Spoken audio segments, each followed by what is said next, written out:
tún mi àtọ́gàdé o òkú ọdún ayọ̀ ọlá o ọmọ ọmọ kò yẹ èdùn okòrí tí o ṣàmọ́dún lé ayé bọ́dún bá dé ọlọ́dún àmọ́ra ẹ̀ lọ́dún o ọmọ èjì rẹ o nkórí tí o ṣàmọ́dún nílé ayé o ọmọ òpómúlẹ́rọ́ mọ̀ já àlè kan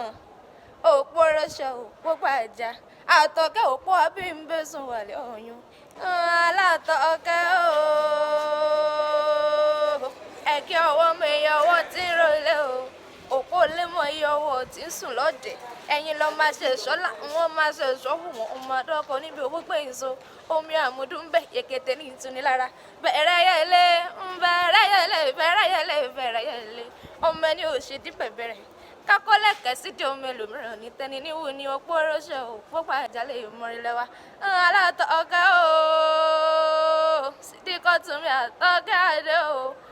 òkú ọdún o ọmọ ọmọ kò yẹ èdùn o happy birthday to you o. Happy birthday, Atoke Ade. Wish you long life and prosperity, many more of it on earth.